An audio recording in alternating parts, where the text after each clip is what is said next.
ਸਰਗੁਣ ਸਾਡੇ ਨਾਲ ਨੇ। ਸਤਿ ਸ਼੍ਰੀ ਅਕਾਲ। ਇਸ ਫਿਲਮ ਦੇ ਵਿੱਚ ਗਿਤਾਜ ਤੁਹਾਡੇ ਨਾਲ ਨੇ। ਉਹ ਤਾਂ ਕਹਿ ਰਹੇ ਸੀ ਕਿ ਮੇਰੇ ਮੰਮਾ ਨੂੰ ਪਤਾ ਸੀਗਾ ਕਿ ਸਰਗੁਣ ਹੀ ਹੋ ਸਕਦੇ, ਰਾਈਟ ਨੋ ਗਿਤਾਜ? ਹਾਂ ਮੈਨੂੰ ਤਾਂ ਕਦੇ ਨਹੀਂ ਦੱਸਿਆ। ਅੱਛਾ, ਮੈਂ ਕਿਹਾ ਜਦੋਂ ਸਾਈਨ ਹੋਈ ਕੀ ਹੋਇਆ ਇਹਦਾ ਮੈਂ ਟਾਈਮ ਰੱਖਿਆ ਹੋਇਆ 6 ਤੋਂ 6:30 ਵਜੇ ਤੱਕ। ਬਸ ਦੋ ਗੱਲਾਂ ਦੱਸਦਾ ਮੈਂ ਇਹਨੂੰ। ਕਿ ਗਿਤਾਜ ਆ ਕੇ ਉਹ ਕਹਿੰਦਾ ਸ਼ਾਮ ਨੂੰ ਦੱਸੂਗਾ, ਤਾਂ ਫਿਰ ਆਪਾਂ ਇੱਕ ਟਾਈਮ ਫਿਕਸ ਕਰ ਲਿਆ ਕਿ 6:40 ਤੋਂ ਲੈ ਕੇ 7 ਵਜੇ ਤੱਕ ਮੈਨੂੰ ਕੁਝ ਵੀ ਸਵਾਲ ਪੁੱਛ ਸਕਦੀ ਆ, ਮੈਨੂੰ ਦੱਸੂਗਾ, ਉਹਦੇ ਇਲਾਵਾ ਕੁਝ ਨਹੀਂ। ਓ ਪਹਿਲਾਂ ਆ ਦੱਸ, ਮੰਮੀ ਵਾਲੀ ਗੱਲ ਦੱਸੋ ਪਹਿਲਾਂ। ਕੁਛ ਨਹੀਂ ਪਰ ਸਭ ਨੂੰ ਇਹ ਵੀ ਪਤਾ ਹੈ ਕਿ ਜੱਗੀ ਤੁਹਾਨੂੰ ਤੇ ਤੁਸੀਂ ਜੱਗੀ ਨੂੰ ਕਦੀ ਮਨਾ ਨਹੀਂ ਕਰ ਸਕਦੇ, ਮਤਲਬ ਮੋਸਟ ਆਫ ਦਾ ਟਾਈਮ। ਨਹੀਂ ਕਰਤਾ ਆਪਾਂ ਦੋਵੇਂ ਸਾਥ। ਸੋ ਫਾਈਨਲੀ ਮੋਹ ਦੇ ਸੈੱਟ ਤੇ ਅਸੀਂ ਬੈਠੇ ਹੋਏ ਆ ਤੇ ਮੈਂ ਜਿਸ ਰੌਣਕ ਨੂੰ ਇੰਨੀ ਦੇਰ ਤੋਂ ਦੇਖ ਰਹੀ ਆ, ਫਾਈਨਲੀ ਉਹ ਹੁਣ ਮਤਲਬ ਮੈਂ ਉਹਨਾਂ ਤੱਕ ਹੁਣ ਪਹੁੰਚ ਪਾਇਆ ਤੇ ਹੁਣ ਮੈਂ ਤੁਹਾਨੂੰ ਵੀ ਮਿਲਵਾ ਦੇਣੀ ਆ। ਸਰਗੁਣ ਸਾਡੇ ਨਾਲ ਨੇ। ਸਤਿ ਸ਼੍ਰੀ ਅਕਾਲ। ਰੱਖ ਲਓ। ਸਰਗੁਣ, ਮੋਹ ਦੇਖ ਰਹੇ ਆ ਆਪਾਂ, ਮੋਹ ਹੀ ਮੋਹ ਛਾਇਆ ਪਿਆ ਚਾਰੋਂ ਪਾਸੇ। ਤੁਹਾਨੂੰ ਲੈ ਕੇ ਤਾਂ ਮੋਹ ਅਲੱਗ ਹੀ ਲੈਵਲ ਦਾ ਹੈ। ਸੋ ਬੇਸਿਕਲੀ ਇੰਨੇ ਸੋਹਣੇ ਤੁਸੀਂ ਬਣੇ ਹੋਏ ਹੋ, ਮੋਹ 'ਚ ਕੀ ਚੱਲ ਰਿਹਾ ਦਾਦਾ? ਕੁਝ ਨਵਾਂ ਚੱਲ ਰਿਹਾ ਹੈ ਜੀ, ਜਿਹੜਾ ਬਹੁਤ ਲੋਕਾਂ ਨੇ ਸਾਨੂੰ ਮਨਾ ਕੀਤਾ ਕਰਨ ਲਈ, ਪਰ ਆਪਾਂ ਫਿਰ ਵੀ ਕਰ ਰਹੇ ਹਾਂ।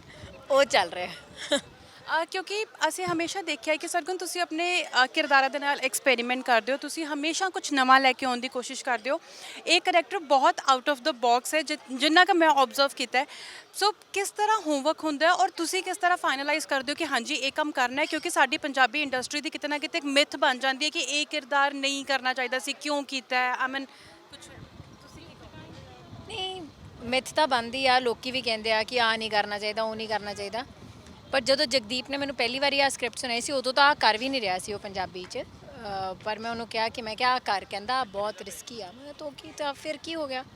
ਹੁੰਦੇ ਆ ਕੁਝ ਪ੍ਰੋਜੈਕਟ ਰਿਸਕੀ ਹੁੰਦੇ ਆ, ਕੁਝ ਨਹੀਂ ਹੁੰਦੇ, ਹੈ ਨਾ। ਚੱਲਣਾ ਨਾ ਚੱਲਣਾ ਤਾਂ ਆਪਾਂ ਕੋਈ ਨਹੀਂ ਡਿਸਾਈਡ ਕਰ ਸਕਦੇ। ਕਦੇ ਕਦੇ ਸਾਨੂੰ ਲੱਗਦਾ ਕਿ ਆਹ ਫਿਲਮ ਤਾਂ ਯਾਰ ਬਹੁਤ ਹੀ ਕਮਾਲ ਹੈ ਨਾ, ਸ਼ਾਰਟ ਹਿੱਟ ਆ। ਜਿਵੇਂ ਸਾਡੀ ਝੱਲੇ ਸੀ, ਜਦੋਂ ਆਪਾਂ ਪਹਿਲੀ ਵਾਰੀ ਕਿਸੇ ਨੂੰ ਸੁਣਾਈ ਸੀ, ਸਾਰਿਆਂ ਨੇ ਕਿਹਾ ਸੀ ਵੀਰਾ ਤਾਂ ਸ਼ਾਰਟ ਹਿੱਟ ਆ। ਉਹ ਬਾਈ ਚਾਂਸ ਨਹੀਂ ਚੱਲੀ। ਸ਼ਾਰਟ ਕੁਝ ਹੁੰਦਾ ਹੀ ਨਹੀਂ। ਤਾਂ ਮੈਨੂੰ ਲੱਗਦਾ ਕਿ ਠੀਕ ਹੈ, ਜਿਹੜੀ ਚੀਜ਼ ਤੁਹਾਨੂੰ ਲੱਗੇ ਕਿ ਹਾਂ ਯਾਰ ਕੁਝ ਨਵਾਂ ਆ ਕਹਿਣ ਲਈ, ਉਹ ਕਰਨੀ ਚਾਹੀਦੀ ਹੈ। ਤੇ ਇਹ ਇੰਨੀ ਪੈਸਿਆਂ ਦੀ ਥੱਦੀ ਤੁਸੀਂ ਫੜੀ ਹੋਈ ਹੈ ਸ਼ੋਅ ਲਾ ਮੈਂ ਸ਼ੋਅ ਜੀ, ਔਰ ਉਹ ਵੀ ਹਿੱਟ ਵੀ ਕਹੋ। ਹਿੱਟ ਸ਼ੋਅ ਲਾ ਮੈਂ। ਤੁਹਾਡੇ ਕਾਸਟਿਊਮ ਡਿਜ਼ਾਈਨਰ ਦੇ ਨਾਲ ਗੱਲ ਹੋ ਰਹੀ ਸੀ, ਉਹ ਕਹਿ ਰਹੇ ਸੀਗੇ ਕਿ ਜਗਦੀਪ ਨੂੰ ਸਭ ਕੁਝ ਪਾਰਟਿਕੂਲਰ ਚਾਹੀਦਾ ਹੁੰਦਾ ਇੱਕਦਮ, ਹੈ ਨਾ। ਸੋ ਤੁਹਾਡਾ ਸੂਟ ਦਾ ਕੰਟਰਾਸਟ ਬਹੁਤ ਸੋਹਣਾ ਹੈ, ਲੇਕਿਨ ਸਰਗੁਣ ਤੁਹਾਡੀ ਕਿਸ ਤਰ੍ਹਾਂ ਦੀ ਕੰਟਰੀਬਿਊਸ਼ਨ ਰਹਿੰਦੀ ਹੈ ਕੱਪੜਿਆਂ ਨੂੰ ਲੈ ਕੇ? ਉਹ ਤਾਂ ਕਹਿ ਰਹੇ ਸੀ ਕਿ ਤੁਸੀਂ ਸਭ ਚੀਜ਼ਾਂ ਦੇ ਨਾਲ ਓਕੇ ਹੁੰਦੇ ਹੋ। ਮੈਂ ਕੁਝ ਵੀ ਨਹੀਂ, ਮੇਰੀ ਨੋ ਕੰਟਰੀਬਿਊਸ਼ਨ ਔਨ ਕੱਪੜੇ, ਨੋ ਕੰਟਰੀਬਿਊਸ਼ਨ। ਮੈਂ ਹਮੇਸ਼ਾ ਕਹਿੰਦੀ ਹਾਂ, ਉਹ ਮੈਨੂੰ ਪੁੱਛਦੀ ਹੈ ਕਿ ਮੈਮ ਆਹ ਪਾਉਣਾ ਹੈ, ਤੁਸੀਂ ਕੰਫਰਟੇਬਲ ਹੋ? ਕਿ ਜੱਗੀ ਓਕੇ ਆ ਤਾਂ ਮੈਂ ਓਕੇ। ਮੈਨੂੰ ਲੱਗਦਾ ਹੈ ਕਾਸਟਿਊਮ ਇੱਕ ਕੈਰੈਕਟਰ ਨੂੰ ਡਿਫਾਈਨ ਕਰਦਾ, ਤੇ ਉਹ ਡਾਇਰੈਕਟਰ ਦੇ ਦਿਮਾਗ 'ਚ ਹੁੰਦਾ ਹੈ ਕਿ ਉਹ ਕਿਹੋ ਜਿਹਾ ਲੱਗਣਾ ਚਾਹੀਦਾ ਉਸ ਵੇਲੇ ਉਹ ਕੈਰੈਕਟਰ ਨੂੰ। ਉਹਦੇ ਨਾਲ ਮੈਨੂੰ ਕਿਹੜੀ ਲੇਸ ਸੋਹਣੀ ਲੱਗਦੀ ਆ, ਮੈਨੂੰ ਕੀ ਫਿਟਿੰਗ ਸੋਹਣੀ ਲੱਗਦੀ, it doesn't matter at all. ਤਾਂ ਕਾਸਟਿਊਮਸ ਦੇ ਵਿੱਚ ਮੈਂ ਬਿਲਕੁਲ ਨਹੀਂ ਪੈਂਦੀ। ਓਕੇ। ਸੋ ਰੀਸੈਂਟਲੀ ਕਿਹੜੀ ਫਿਲਮ ਤੁਸੀਂ ਵੇਖੀ ਹੈ? ਮੋਹ ਦੇ ਲਈ ਤੇ ਸਾਰਿਆਂ ਦਾ ਮੋਹ ਬਾਹਰ ਆਉਣ ਨੂੰ ਕਰ ਰਿਹਾ ਕਿ ਫਟਾਫਟ ਫਿਲਮ ਬਣੇ ਐਂਡ ਰਿਲੀਜ਼ ਹੋਏ। ਮੈਂ ਤਾਂ ਹਜੇ ਜੀ 2 ਫਿਲਮਾਂ ਆਈਆਂ, ਦੋਨੋਂ ਦੇਖੀਆਂ। ਵਿਆਹ ਨਹੀਂ ਕਰਾਉਣਾ ਤੇਰੇ ਨਾਲ ਤੇ ਆਜਾ ਮੈਕਸੀਕੋ ਚੱਲੀਏ। ਕਿਹੋ ਜਿਹੀਆਂ ਲੱਗੀਆਂ? ਕਿਹਨੂੰ ਦੇਖ ਕੇ ਇਮੋਸ਼ਨਲ ਹੋਏ, ਕਿਹਨੂੰ ਵੇਖ ਕੇ ਵਾਓ ਹਾਏ ਇਧਰ ਕਲੈਪ ਹੋਈ? ਵਿਆਹ ਨਹੀਂ ਕਰਾਉਣਾ ਰੋਮਾਂਟਿਕ ਫਿਲਮ ਆ, ਤੇ ਸੋਨਮ ਤੇ ਗੁਰਨਾਮ ਦੀ ਜੋੜੀ ਬਹੁਤ ਵਧੀਆ ਹੈ ਨਾ। ਰੋਮਾਂਟਿਕਲੀ ਵੀ ਬਹੁਤ ਵਧੀਆ ਲੱਗਦੇ ਆ ਦੋਨੋਂ, ਤੇ ਦੋਨੋਂ ਨੇ ਕੰਮ ਵੀ ਬਹੁਤ ਵਧੀਆ ਕੀਤੇ, ਸੋਹਣੇ ਵੀ ਬਹੁਤ ਲੱਗ ਰਹੇ। ਤੇ ਉਹ ਇਮੋਸ਼ਨਲ ਰੋਮਾਂਟਿਕ ਡਰਾਮਾ ਹੈ, ਤੇ ਐਮੀ ਵਿਰਕ ਨੇ ਹਸਾਇਆ ਵੀ ਤੇ ਰੁਲਾਇਆ ਵੀ। ਆਜਾ ਮੈਕਸੀਕੋ ਚੱਲੀਏ 'ਚ। ਸਰਗੁਣ, ਕਰੈਕਟਰਸ ਜਿਹੜੇ ਹੁੰਦੇ ਨੇ ਉਹ ਬਹੁਤ ਇੰਪੋਰਟੈਂਟ ਹੁੰਦੇ ਨੇ। ਪਹਿਲੇ ਜਿਹੜੀਆਂ ਅਦਾਕਾਰਾਂ ਹੁੰਦੀਆਂ ਸੀ ਫਿਲਮ ਦੇ ਵਿੱਚ, ਉਹਨਾਂ ਦਾ ਪਾਰਟ ਕੋਈ ਇੱਦਾਂ ਖਾਸਾ ਨਹੀਂ ਸੀ ਹੁੰਦਾ ਔਰ ਕਿਤੇ ਨਾ ਕਿਤੇ ਮੇਲ ਡੋਮੀਨੈਂਸ ਹੁੰਦੀਆਂ ਸੀਗੀਆਂ। ਬਟ ਹੁਣ ਅਸੀਂ ਫੀਮੇਲ ਕਰੈਕਟਰਸ ਵੀ ਉਨੇ ਹੀ ਦੇਖਦੇ ਹਾਂ। ਲੇਕਿਨ ਤੁਹਾਨੂੰ ਕੀ ਲੱਗਦਾ ਹੈ ਕਿ ਸਭ ਤੋਂ ਜ਼ਿਆਦਾ ਇੰਪੋਰਟੈਂਟ ਕੀ ਹੁੰਦਾ ਹੈ ਕਰੈਕਟਰਸ ਨੂੰ ਰਿਪਰੈਜ਼ੈਂਟ ਕਰਨ ਵਾਸਤੇ? ਯਾਰ ਕੈਰੈਕਟਰਸ ਦੀ ਲੈਂਥ ਇੰਪੋਰਟੈਂਟ ਨਹੀਂ ਹੁੰਦੀ। ਮੈਨੂੰ ਲੱਗਦਾ ਹੈ ਕਿ ਕੈਰੈਕਟਰਸ ਕੀ ਰੋਲ ਪਲੇ ਕਰਦੇ ਆ ਉਸ ਜਰਨੀ 'ਚ, ਫਿਲਮ ਦੀ ਜਰਨੀ 'ਚ, ਉਹ ਜ਼ਰੂਰੀ ਹੁੰਦਾ। ਤੇ ਠੀਕ ਆ, ਸੁਸਾਇਟੀ ਆ, ਇਵੋਲਵ ਹੁੰਦੀ ਆ ਨਾ। ਜਿਵੇਂ ਪਹਿਲਾਂ ਆਪਾਂ, ਜਦੋਂ ਮੈਂ ਥੀਏਟਰ ਕਰਦੀ ਸੀ ਤਾਂ ਉਦੋਂ ਨਾ ਮੈਨੂੰ ਸਾਰੇ ਕਹਿੰਦੇ ਸੀ, ਮੈਂ ਉਦੋਂ ਪਲੇ ਲੱਭਦੀ ਸੀ ਸਿਰਫ ਕੁੜੀਆਂ ਲਈ ਨਾ, ਤਾਂ ਮੈਨੂੰ ਸਾਰੇ ਕਹਿੰਦੇ ਕਿ ਬਹੁਤ ਘੱਟ ਲਿਖੇ ਹੋਏ ਸੀ ਉਦੋਂ, ਕਿਉਂਕਿ ਉਦੋਂ ਕੁੜੀਆਂ ਨੂੰ ਬਾਹਰ ਜਾ ਕੇ ਪਰਫਾਰਮ ਕਰਨਾ ਅਲਾਊਡ ਨਹੀਂ ਹੁੰਦਾ ਸੀ, ਤੇ ਮੁੰਡੇ ਹੀ ਕੁੜੀ ਬਣ ਕੇ ਪਰਫਾਰਮ ਕਰਦੇ ਸੀ। ਤਾਂ ਬਹੁਤ ਰਾਈਟਰਸ ਘੱਟ ਲਿਖਦੇ ਸੀ ਫੀਮੇਲ ਕੈਰੈਕਟਰਸ ਨੂੰ, ਆਹੀ ਸੋਚ 'ਚ। ਤਾਂ ਹੁਣ ਸੁਸਾਇਟੀ ਇਵੋਲਵ ਹੋ ਗਈ, ਕੁੜੀਆਂ ਬਾਹਰ ਆ ਰਹੀਆਂ ਹੈ ਨਾ, ਤਾਂ ਕਹਾਣੀਆਂ ਉਵੇਂ ਹੀ ਇਵੋਲਵ ਹੁੰਦੀ ਹੈ ਜਿਵੇਂ ਅਸੀਂ ਇਵੋਲਵ ਹੁੰਦੇ ਆ। ਤੇ ਆਈ ਥਿੰਕ ਸਾਡੇ ਨਾਲ ਨਾਲ ਹੁਣ ਸਿਨੇਮਾ ਵੀ ਇਵੋਲਵ ਹੋ ਰਿਹਾ। ਮੈਂ ਵੇਖ ਰਹੀ ਹਾਂ ਕਿ ਤੁਸੀਂ ਔਰ ਜਗਦੀਪ ਦੀ ਜਿਹੜੀ ਤੁਹਾਡੀ ਇੱਕ ਦੋਸਤੀ ਹੈ ਨਾ, ਉਹ ਤੁਹਾਡੇ ਕੰਮ ਦੇ ਵਿੱਚ ਵੀ ਬਹੁਤ ਹੈਲਪਫੁਲ ਹੈ। ਜਿਸ ਤਰ੍ਹਾਂ ਤੁਹਾਡੀ ਕੈਮਿਸਟਰੀ ਹੈ, ਤੁਹਾਡਾ ਕੰਮ ਕਰਨ ਦਾ ਇੱਕ ਤਰੀਕਾ ਹੈ। ਪ੍ਰੋਡਿਊਸਰ ਤੁਸੀਂ ਬਣ ਚੁੱਕੇ ਹੋ, ਸੋ ਕੀ ਸਰਗੁਣ ਦੇ ਵੱਲੋਂ ਵੀ ਅਸੀਂ ਕੁਝ ਕਨਸੈਪਟ ਸਿਨੇਮਾ ਦੇ ਵਿੱਚ ਵੇਖਾਂਗੇ? ਕਿਉਂਕਿ ਸਵਰਨ ਘਰ ਦੀ ਗੱਲ ਕਰੀਏ ਜਾਂ ਉਡਾਰੀਆਂ ਦੀ ਗੱਲ ਕਰੀਏ, ਤੁਸੀਂ ਸੰਗੀਤਾ ਜੀ ਨੂੰ ਬਹੁਤ ਟਾਈਮ ਤੋਂ ਬਾਅਦ ਇੱਕ ਵੱਡਾ ਬ੍ਰੇਕ ਦੁਬਾਰਾ ਮਿਲਿਆ। ਉਡਾਰੀਆਂ ਦੇ ਵਿੱਚ ਦੋਨੋਂ ਹੀ ਫੀਮੇਲ ਕਰੈਕਟਰਸ ਬਹੁਤ ਜ਼ਿਆਦਾ ਹਾਈਪ ਤੇ ਹੈਗੀਆਂ ਨੇ, ਸੋ ਬੀਇੰਗ ਆਪਾਂ ਫੈਮਿਨਿਜ਼ਮ ਨੂੰ ਕਹਿ ਸਕਦੇ ਹਾਂ ਕਿ ਸਪੋਰਟ ਕਰਦੇ ਹੋ, ਸੋ ਇਸ ਤਰ੍ਹਾਂ ਦੇ ਕਨਸੈਪਟਸ ਅਸੀਂ ਵੇਖਾਂਗੇ ਸਰਗੁਣ? ਪਤਾ ਨਹੀਂ ਜੀ, ਮੈਨੂੰ ਤਾਂ ਸੱਚੀ ਨਹੀਂ ਪਤਾ ਕਿ ਆਹ ਦੋਨੋਂ ਵੀ ਕਿਵੇਂ ਆ ਗਏ।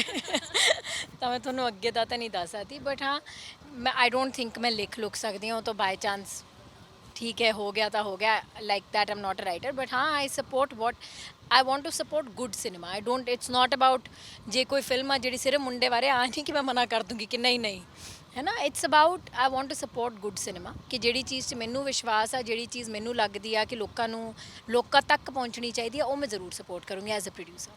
ਸੋ ਇਸ ਫਿਲਮ ਦੇ ਵਿੱਚ ਗਿਤਾਜ ਤੁਹਾਡੇ ਨਾਲ ਨੇ, ਉਹ ਤਾਂ ਕਹਿ ਰਹੇ ਸੀ ਕਿ ਮੇਰੇ ਮੰਮਾ ਨੂੰ ਪਤਾ ਸੀਗਾ ਕਿ ਸਰਗੁਣ ਹੀ ਹੋ ਸਕਦੇ, ਰਾਈਟ? ਨੋ ਗਿਤਾਜ? ਹਾਂ, ਮੈਨੂੰ ਤਾਂ ਕਦੇ ਨਹੀਂ ਦੱਸਿਆ, ਮੈਨੂੰ ਪੁੱਛਿਆ। ਮੈਂ ਕਿਹਾ ਜਦੋਂ ਸਾਈਨ ਹੋਈ ਕੀ ਹੋਇਆ, ਇਹਦਾ ਮੈਂ ਟਾਈਮ ਰੱਖਿਆ ਹੋਇਆ 6 ਤੋਂ 6:30 ਵਜੇ ਤੱਕ, ਬਸ ਦੋ ਕੁ ਗੱਲਾਂ ਦੱਸਦਾ ਮੈਨੂੰ। ਪੁੱਛਣਾ ਕਿ ਗਿਤਾਜ ਆ ਕਿਉਂ, ਕਹਿੰਦਾ ਸ਼ਾਮ ਨੂੰ ਦੱਸੂਗਾ। ਤਾਂ ਫਿਰ ਆਪਾਂ ਇੱਕ ਟਾਈਮ ਫਿਕਸ ਕਰ ਲਿਆ ਕਿ 6:40 ਤੋਂ ਲੈ ਕੇ 7 ਵਜੇ ਤੱਕ ਮੈਨੂੰ ਕੁਝ ਵੀ ਸਵਾਲ ਪੁੱਛ ਸਕਦੀ ਆ, ਮੈਨੂੰ ਦੱਸੂਗਾ, ਉਹਦੇ ਇਲਾਵਾ ਕੁਝ ਨਹੀਂ। ਕਹਿ ਰਹੇ ਸੀ, ਕਹਿੰਦੇ ਕਿ ਕੰਮ ਕਰਨ ਤੋਂ ਪਹਿਲੇ ਤਾਂ ਠੀਕ ਹੈ, ਬਾਅਦ ਚ ਮੈਨੂੰ ਪਤਾ ਲੱਗ ਗਿਆ ਕਿ ਆਪਣੇ ਵਰਗੀ ਹੈ ਸਰਗੁਣ ਵੀ। ਤੇ ਹੋਰ ਕਿਤੇ ਵਰਗੀ ਹੋਣੀ ਸੀ। ਕੰਪਲੀਮੈਂਟ ਕੀ ਹੋਊਗਾ? ਮੈਂ ਆਪਣੇ ਆਪ ਨੂੰ ਕਿੰਨਾ ਕੁ ਸਮਝਦਾ ਹੂੰਗਾ ਵਧੀਆ, ਓ ਉਹ ਕਹਤਾ। ਪਹਿਲਾਂ ਆ ਦੱਸ, ਮੰਮੀ ਵਾਲੀ ਗੱਲ ਦੱਸੋ ਪਹਿਲਾਂ। ਕੁਝ ਨਹੀਂ ਵੈਸੇ ਦੱਸਿਆ ਮੈਂ ਉਹ ਇੰਟਰਵਿਊ 'ਚ ਦੱਸਿਆ ਮੈਂ ਤਾਂ ਮੈਨੂੰ ਤਾਂ ਦੱਸ ਦੇ, ਮੇਰਾ ਰਿਐਕਸ਼ਨ ਇੰਟਰਵਿਊ 'ਚ ਪਤਾ ਲੱਗਣਾ ਚਾਹੀਦਾ। ਤੁਹਾਨੂੰ ਫਿਰ ਆਲਰੇਡੀ ਦੱਸ ਕੇ ਫਿਰ ਦੱਸਾਂਗੇ, ਫਿਰ ਰਿਐਕਸ਼ਨ ਲਵਾਂਗੇ। ਤੇ ਮੰਮਾ ਕੁਝ ਨਹੀਂ, ਮੈਂ ਤਾਂ ਵੈਸੇ ਮੰਮਾ ਨੇ ਗੱਲ ਕੀਤੀ ਵੀ ਮੈਨੂੰ ਲੱਗਦਾ ਵੀ ਸਰਗੁਣ ਹੀ ਹੋਗੀ ਮੂਵੀਜ਼ ਤੇ, ਸੱਚੀ ਤੁਸੀਂ ਹੋਏ ਹੋਰ ਚੰਗੀ ਤਰ੍ਹਾਂ ਦੇ। ਜੀ, ਸੋ ਗਿਤਾਜ ਨੇ ਦੱਸਿਆ ਕਿ ਇਸ ਫਿਲਮ ਦੇ ਵਿੱਚ ਜਿਹੜਾ ਉਹਨਾਂ ਦਾ ਕਿਰਦਾਰ ਹੈ, ਉਹ ਉਹਨਾਂ ਦੇ ਹੀ ਆਪਣੇ ਕਿਰਦਾਰ ਦੇ ਨਾਲ ਕਾਫੀ ਹੱਦ ਤੱਕ ਮੈਚ ਕਰਦਾ ਹੈ ਇਮੋਸ਼ਨਲੀ, ਜੇ ਆਪਾਂ ਵੇਖੀਏ। ਸਰਗੁਣ ਨੂੰ ਪਤਾ ਨਹੀਂ ਹੈ ਮੈਂ ਉਹੀ ਸੋਚ ਰਹੀ ਹਾਂ, ਬਟ ਮੈਂ ਆਹ ਗੱਲ ਦਾ ਜਵਾਬ ਨਹੀਂ ਦੇ ਸਕਦੀ ਬਿਕੋਜ਼ ਮੈਂ ਗਿਤਾਜ ਨੂੰ ਇਮੋਸ਼ਨਲੀ ਨਹੀਂ ਜਾਣਦੀ। ਤਾਂ ਮੈਨੂੰ ਨਹੀਂ ਪਤਾ ਕਿ ਉਹ ਰੱਬੀ ਨਾਲ ਕਿੰਨਾ ਕੁ ਰਿਲੇਟ ਕਰਦਾ ਹੋਊਗਾ, ਮਤਲਬ ਉਹਦੀ ਲਾਈਫ ਦੀ ਆਪਣੀ ਕੀ ਸਟੋਰੀ ਆ। ਮੈਨੂੰ ਹਾਂ ਥੋੜੀ ਬਹੁਤੀ ਪਤਾ, ਬਟ ਮੈਨੂੰ ਸੱਚੀ ਨਹੀਂ, ਮੈਂ I don't think I am the right जज to say something like that ਹੁਣੇ। ਓਕੇ, ਲੇਕਿਨ ਵੈਸੇ ਮੈਂ ਜ਼ਰੂਰ ਜਾਨਣਾ ਚਾਹਾਂਗਾ ਕਿ ਗਿਤਾਜ ਦੇ ਨਾਲ ਤੁਸੀਂ ਫਸਟ ਟਾਈਮ ਕੰਮ ਕਰ ਰਹੇ ਹੋ, ਸੋ ਕਿਸ ਤਰ੍ਹਾਂ ਦਾ ਬੌਂਡ ਹੈਗਾ, ਕਿਸ ਤਰ੍ਹਾਂ ਦੀ ਕੈਮਿਸਟਰੀ ਹੈ, ਕਿਸ ਤਰ੍ਹਾਂ ਦੀ ਮੇਰਾ ਸਭ ਦੇ ਨਾਲ ਹੀ ਵਧੀਆ ਹੀ ਹੁੰਦਾ ਹੈ। ਸਾਰਿਆਂ ਨਾਲ ਮੈਂ ਸੇਮ ਹੀ ਹੈ ਨਾ ਖਪ ਕਿ ਮਤਲਬ ਕੀ ਕਰਨਾ, ਆਪਾਂ ਆਉਂਦੇ ਆ ਸੈੱਟ ਤੇ ਮਜ਼ੇ ਕਰਦੇ ਆ। ਮੈਨੂੰ ਖਾਣ ਪੀਣ ਦਾ ਸ਼ੌਕ ਆ, ਉਹ ਵਿਚਾਰਾ ਖਾ ਨਹੀਂ ਸਕਦਾ ਕਿਉਂਕਿ ਉਹਨੂੰ weight lose ਕਰਨ ਲਈ ਕਿਹਾ ਹੋਇਆ ਹੈ, ਤਾਂ ਉਸ ਕਰਕੇ ਉਹ ਵਿਚਾਰਾ ਥੋੜਾ ਜਿਹਾ ਕੰਮ ਬੌਂਡ ਕਰਦਾ ਮੇਰੇ ਨਾਲ ਕਿਉਂਕਿ ਖਾਣ ਪੀਣ ਦੇ ਟਾਈਮ ਤੇ ਅਵੇਲੇਬਲ ਨਹੀਂ ਹੁੰਦਾ। ਮੈਨੂੰ ਪਤਾ ਲੱਗਿਆ ਤੁਹਾਨੂੰ ਫੂਡ ਪੋਇਜ਼ਨਿੰਗ ਵੀ ਹੋ ਗਈ ਸੀ ਮੋਹ ਦੇ ਦੌਰਾਨ ਰੋਟੀ ਦਾ ਮੋਹ ਮਾਰ ਗਿਆ ਸੀ। ਸ਼ੁਕਰ ਹੈ ਮੈਨੂੰ ਹਸਪੀਟਲ ਨਹੀਂ ਲੈ ਕੇ ਗਏ, ਮੈਂ ਤਾਂ ਹੈਡਲਾਈਨਸ ਪੜ੍ਹ ਲੀਆਂ ਸੀ ਸਰਗੁਣ ਮੈਂ ਤਾਂ ਹਸਪੀਟਲਾਈਜ਼ਡ। ਹਾਂ, ਕਾਫੀ ਖਰਾਬ ਹੋ ਗਈ ਸੀ ਉੱਧਰ। ਅੱਛਾ, ਇਹ ਜਿਹੜੇ ਹੁਣ ਪੈਸੇ ਤੁਸੀਂ ਫੜੇ ਹੋਏ ਨੇ, ਕਿ ਇਹਦੇ ਨਾਲ ਉਹੀ ਕਮਰਾ ਪਾਉਣ ਦੀ मतलब प्लानिंग चल रही है, ਜਿਹਦੇ ਬਾਰੇ ਕੈਪਸ਼ਨ ਦਿੱਤਾ ਗਿਆ ਕਿ कमरा डालना पड़ेगा ट्रॉफीज के लिए? ਕਾਸ਼ ਕਾਸ਼ ਇੱਕ ਕਮਰਾ ਨਹੀਂ, ਮੈਂ ਸੋਚ ਰਹੀ ਹਾਂ ਬੰਗਲਾ ਪਾਵਾਂ ਉਹਦੀ ਟਰੋਫੀਜ਼ ਲਈ। ਇੰਨੀਆਂ ਟਰॉफीज ਹਾਂ ਰੱਬ ਕਰੇ ਉਹਦੇ ਉਹਨਾਂ ਨੇ ਕੋਈ ਕੰਟਰੈਕਟ ਕਰ ਲਿਆ ਹੈ? ਸਾਰੇ ਬੈਸਟ ਫੀਮੇਲ ਐਕਟਰੈਸ ਦੇ ਅਵਾਰਡ ਤੁਹਾਡੇ ਨੇ, ਉਧਰੋਂ ਉਹ ਬੈਸਟ ਐਕਟਰ ਦੇ ਅਵਾਰਡ ਉਹ ਚੱਕੀ ਜਾ ਰਹੇ ਨੇ। ਮੇਰਾ ਤਾਂ ਮੈਨੂੰ ਪਤਾ ਨਹੀਂ, ਬਟ ਉਹ ਤਾਂ ਡਿਜ਼ਰਵ ਕਰਦਾ ਹੈ ਦੁਨੀਆ ਦਾ ਹਰ ਅਵਾਰਡ। ਤਾਂ ਉਹ ਵੀ ਇਹੀ ਕਹਿੰਦੇ ਨੇ, ਮੇਰੀ ਹੁਣੇ ਮੁਲਾਕਾਤ ਹੋਈ ਸੀ, ਉਹ ਵੀ ਇਹੀ ਕਹਿੰਦੇ ਨੇ। But nice. ਅੱਛਾ, ਇਸ ਫਿਲਮ ਦੇ ਕਰੈਕਟਰ ਨੂੰ ਜੋ ਕਿ ਲਿਟਲ ਬਿਟ ਡਿਫਰੈਂਟ ਹੈ ਨਾ, ਇਸ ਨੂੰ ਲੈ ਕੇ ਡਿਸਕਸ਼ਨ ਹੋਈ ਸੀ? ਮੈਂ ਨਹੀਂ ਰਵੀ ਤੇ ਮੈਂ ਕੰਮ ਦੀ ਗੱਲ ਨਹੀਂ ਕਰਦੇ, ਆ ਤਾਂ ਤੁਹਾਨੂੰ ਪਤਾ ਹੀ ਆ। ਆਈ ਥਿੰਕ ਆ ਬਹੁਤ ਇੰਟਰਵਿਊਜ਼ 'ਚ ਆਪਾਂ ਕਹਿ ਚੁੱਕੇ ਹਾਂ। ਉਹਨੂੰ ਇਸ ਫਿਲਮ ਬਾਰੇ ਪਤਾ ਲੱਗਿਆ ਸੀ ਜਦੋਂ ਮੈਂ ਪੋਸਟਰ ਪਾਇਆ। ਆਪਾਂ ਪੋਸਟਰ ਤੇ ਹੀ ਡਿਸਕਸ ਕਰਦੇ ਹਾਂ, ਉਹਨੂੰ ਆ ਵੀ ਨਹੀਂ ਪਤਾ ਕਿ ਫਿਲਮ ਕਿਸ ਬਾਰੇ ਆ, ਜੋ ਵੀ ਆ। ਜੇ ਬਹੁਤ ਤਾਂ ਕਿਤੇ ਮੈਂ ਫਸੀ ਹੋਵਾਂ ਕਿ ਨਹੀਂ ਯਾਰ ਮੈਨੂੰ ਬਿਲਕੁਲ ਹੀ ਸਮਝ ਨਹੀਂ ਆ ਰਿਹਾ ਕਿ ਆ ਫਿਲਮ ਕਰਨੀ ਚਾਹੀਦੀ ਹੈ ਜਾਂ ਨਹੀਂ, ਤਾਂ ਮੈਂ ਉਹਨੂੰ ਦੱਸਦੀ ਹਾਂ, ਅਦਰਵਾਈਜ਼ ਨੋ।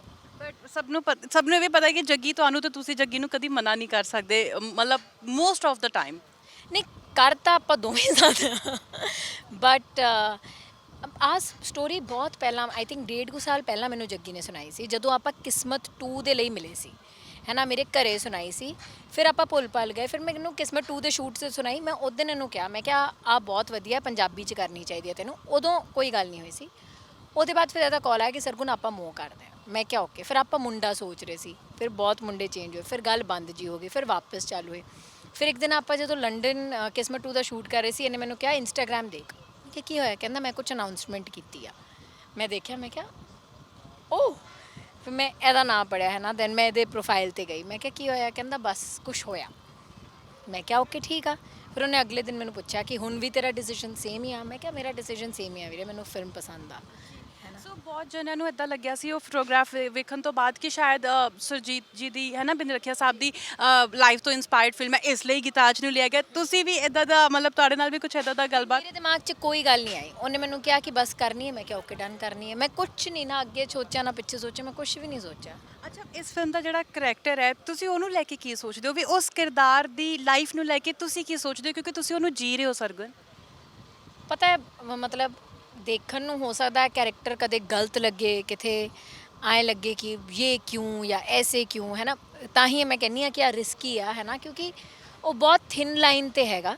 ਬਟ ਮੋਹ ਟਾਈਟਲ ਹੀ ਤਾਂ ਹੈ ਨਾ, ਮੋਹ ਕੁਛ ਨਹੀਂ ਦੇਖਦਾ।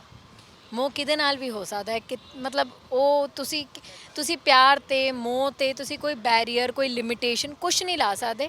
ਹਾਂ ਗਲਤ ਸਹੀ ਸਾਰਾ ਕੁਝ ਸੁਸਾਇਟੀ ਲਈ, ਸਾਰਿਆਂ ਦੇ ਲਈ ਓਕੇ ਆ, ਬਟ ਜਿਹੜੇ ਬੰਦੇ ਨੂੰ ਮੋਹ ਹੁੰਦਾ ਉਹਨੂੰ ਸਹੀ ਗਲਤ ਨਹੀਂ ਨਜ਼ਰ ਆ ਸਕਦਾ ਫਿਰ। ਬਿਲਕੁਲ। ਸੋ ਮੈਨੂੰ ਵੀ ਲੱਗਦਾ ਕਿ ਜਿਹੜਾ ਮੋਹ ਤੁਹਾਡੇ ਲਈ ਸਾਰਿਆਂ ਦਾ ਹੈ ਤੇ ਜਿਹੜਾ ਮੋਹ ਇਸ ਫਿਲਮ ਦੇ ਲਈ ਸਾਰਿਆਂ ਦਾ ਹੈ, ਉਹ ਡੈਫੀਨੇਟਲੀ ਉਹਦਾ ਹੀ ਮੇਨਟੇਨ ਰਹਿਣ ਵਾਲਾ ਹੈ। ਸੋ ਵੇਟ ਹੈ ਤੁਹਾਡੇ film the. So thank you so much and all the very best. ਆਪਣੀ ਸਿਹਤ ਦਾ ਧਿਆਨ ਰੱਖੋ। ਥੈਂਕ ਯੂ ਇਸੇ ਤਰ੍ਹਾਂ ਜ਼ਿਆਦਾ ਤੋਂ ਜ਼ਿਆਦਾ ਪੈਸੇ ਕਮਾਓ ਵੀ ਤੇ ਉਡਾਓ ਵੀ, ਸੋਹਣੇ ਸੋਹਣੇ ਸੀਰੀਅਸ ਬਣਾ ਕੇ। ਹੋਣੇ ਚਾਹੀਦੇ ਆ ਹਰ ਬੰਦੇ। ਮਤਲਬ ਤੂੰ ਕਹਿ ਲੈ ਜਦੋਂ ਪੰਜਵਾਂ ਹਫਤਾ ਚੱਲ ਰਿਹਾ ਹੋਵੇ ਨਾ ਫਿਲਮ ਦਾ, ਤਾਂ ਹਰ ਸਕਰੀਨ ਤੋਂ ਫਿਰ ਵੀ ਇਹੋ ਜਿਹੀਆਂ 10-10 ਗੱਡੀਆਂ ਆਉਣੀਆਂ ਚਾਹੀਦੀਆਂ। 500 ਦੀ ਛੋਟੀ ਗੱਲ ਕਰਕੇ ਤੁਸੀਂ ਅਰੇ ਪੰਜਵੇਂ ਹਫਤੇ 'ਚ ਪੰਜਵੇਂ ਹਫਤੇ 'ਚ ਵੀ 2-2000 ਵਾਲੀ ਗੱਲ ਹੋ ਰਹੀ ਹੈ, ਪੁਰਾਣਾ ਟਾਈਮ ਹੋ ਗਿਆ। ਜ਼ਿਆਦਾ ਸਹੀ, ਜ਼ਿਆਦਾ ਜ਼ਿਆਦਾ ਸਹੀ ਹੈ ਨਾ। ਪੈਸੇ ਦਾ ਮੂੰਹ ਬਹੁਤ ਹੈ ਉਧਰ। ਸਾਨੂੰ ਨਹੀਂ ਹੈ, ਜਿਨ੍ਹਾਂ ਨੂੰ ਪ੍ਰੋਡਿਊਸਰਾਂ ਨੂੰ ਕਮਾ ਕੇ ਦੇਣਾ ਨਾ ਕੁਝ। ਸੋ ਤੁਹਾਨੂੰ ਵੀ ਬੈਸਟ ਵਿਸ਼ੇਸ ਨੇ। Thank you so much. So ਅਸੀਂ ਸੀਗੇ ਗੱਲਬਾਤ ਕਰ ਰਹੇ ਸਰਗੁਣ ਐਂਡ ਗਿਤਾਜ ਦੇ ਨਾਲ। ਤੁਸੀਂ ਵੇਖਦੇ ਰਹੋ ਸਿਨੇ ਪੰਜਾਬੀ, ਇੱਥੇ ਹੀ ਕਰਦੇ ਰਵਾਂਗੇ ਅਪਡੇਟ। ਫਿਲਹਾਲ ਦੇ ਲਈ ਦਿਓ ਇਜਾਜ਼ਤ। ਸਤਿ ਸ਼੍ਰੀ ਅਕਾਲ।